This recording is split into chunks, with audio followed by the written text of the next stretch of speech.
I have a wife that tends to be a blamer by default, and I assume a good amount of you guys are on here for similar situations. What is it we do in the Red Pill? We swap notes. Now, I'm sure people have heard all kinds of different stories about us, but I'm here to give you a glimpse inside the locker room.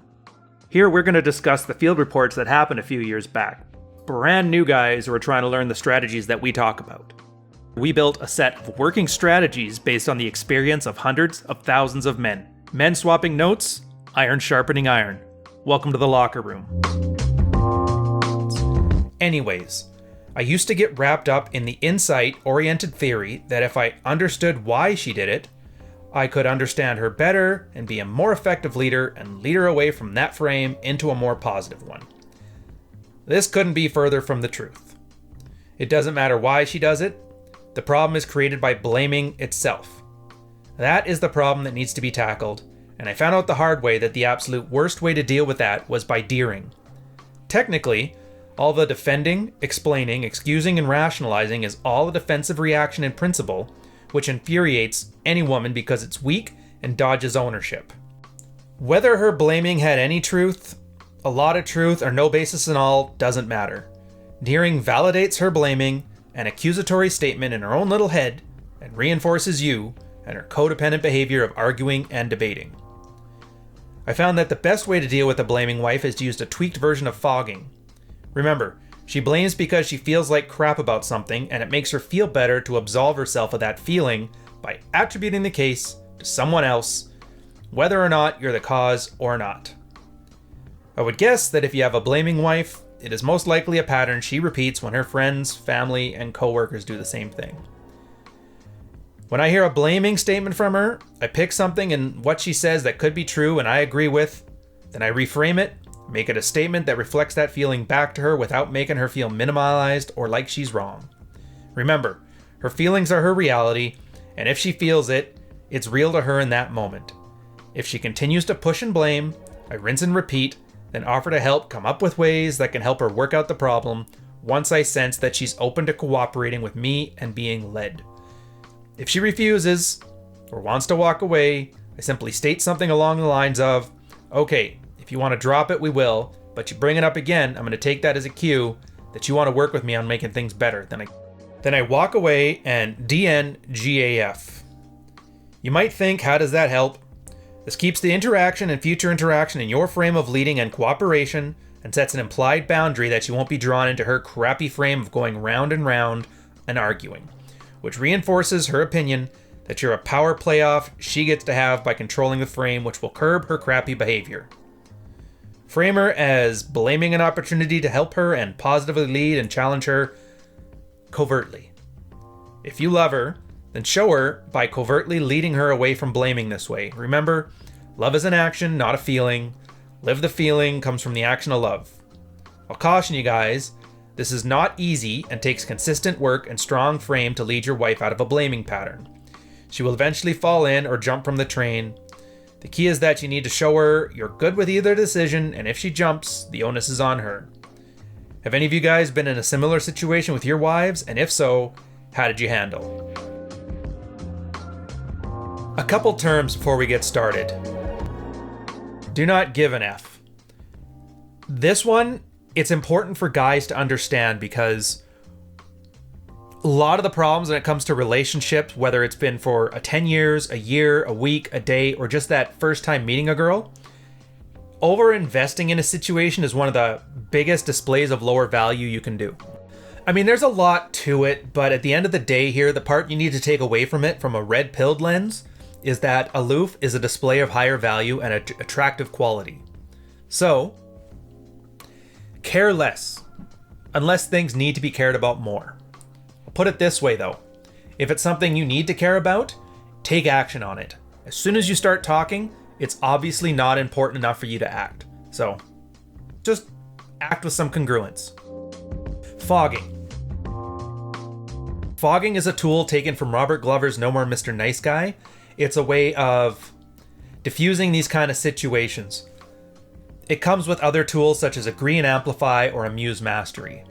In this case, fogging is a way of taking the person's feelings and reflecting them back at them in an effort to let them know that they're heard. I'm sure you've heard of that.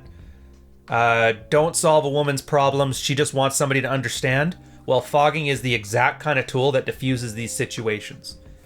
She emotes something, and it's usually blaming you for something because she feels bad. You just repeat it back.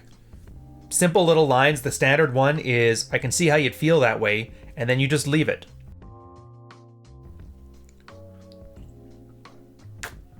You acknowledge that a girl had an emotion.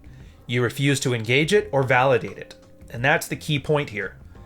By acknowledging that emotion exists, by not dismissing it, you're de-escalating the situation.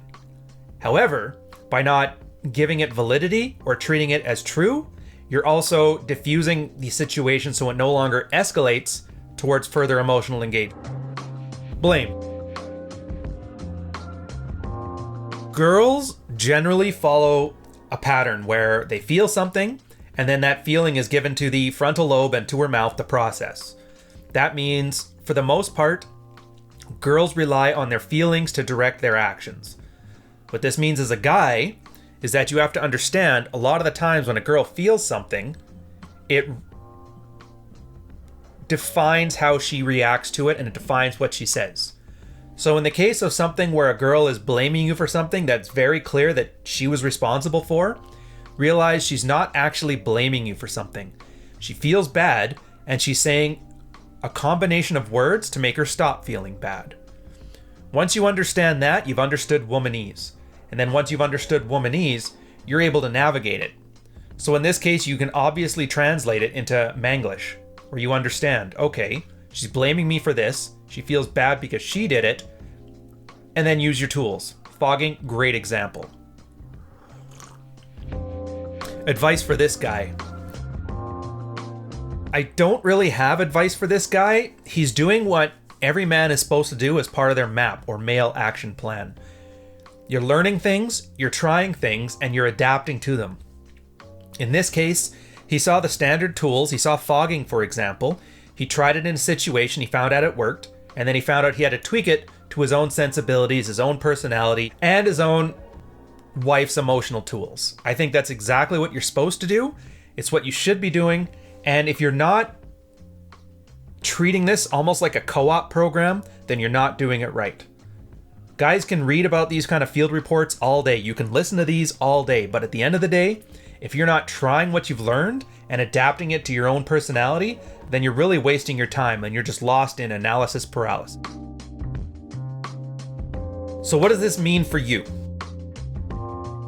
I like this field report not because it's like a interesting example of male and female dynamics.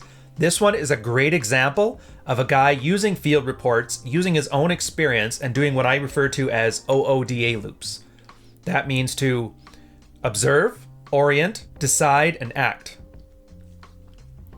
In this case, he observed the wife's behavior, he oriented himself to what his end goal wanted to be, decided on a course of action based on the learnings he's done through all the red-pilled material he's got, and then he acted.